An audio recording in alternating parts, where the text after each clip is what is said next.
Good afternoon, leaders of Burlington. Here's your update for Week 5. The severe weather that has been affecting the northern half of Vermont has subsided as temperatures have stabilized. It will remain cold for the rest of the week, as highs are expected to be in the low 20s and nightly lows are expected to be near zero. There is a slight chance of snow flurries during the week, but meteorologists are not expecting any significant accumulation. The weather outlook is positive for response and recovery efforts, as these temperatures will allow abrasives to work on roadways and power crews can continue to restore the electric infrastructure.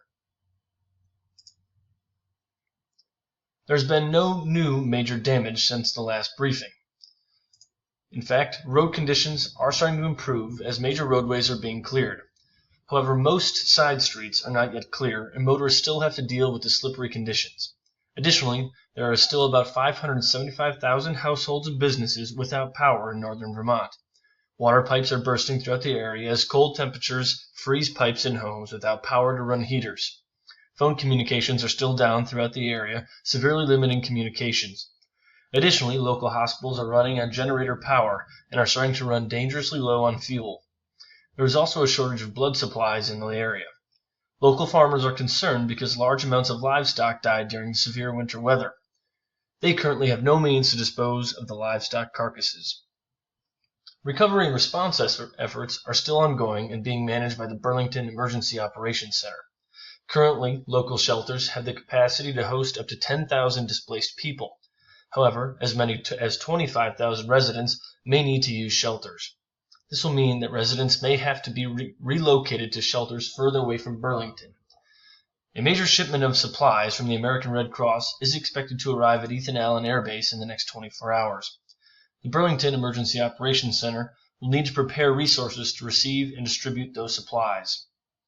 Local police forces are seeing an increase in burglaries and dealing with overcrowded jails because local courts have not reopened. Additionally, police forces are getting little rest and putting in significant overtime. However, more than 3,000 National Guardsmen have deployed to northern Vermont to support the response and recovery efforts.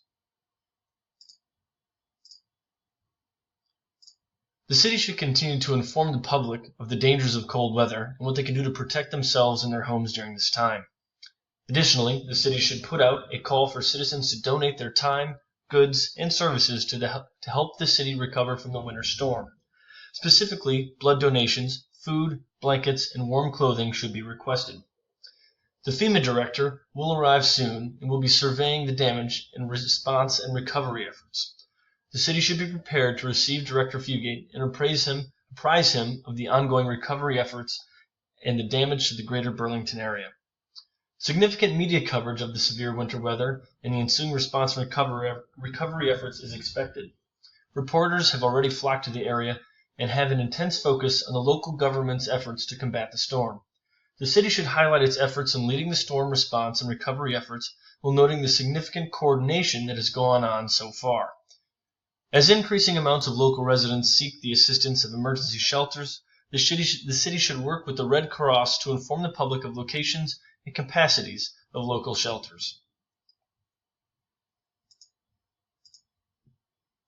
The city should continue to work with the Burlington Emergency Operations Center and employ resources in accordance with the NIMS implementation plan.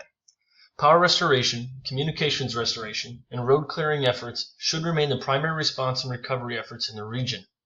Additionally, resources should be directed to local hospitals to ensure that they can continue to provide critical health services to the local area. Power restoration and road clearing should also focus on government buildings to allow the justice system to return to normal order. This should alleviate overcrowding in the jail system and free up police officers and sheriff's deputies for other policing operations. The city should also establish a livestock collection point outside of the town where farmers can bring livestock that died in the severe weather. This will help prevent the spread of infectious disease on local farms. Finally, the city should continue to communicate via the alternate means it has used throughout the severe weather until normal communication mediums are restored. Significant coordination with volunteer organizations will need to occur in order to ensure the efficient and effective delivery of goods, resources, and services to those most in need during the severe weather.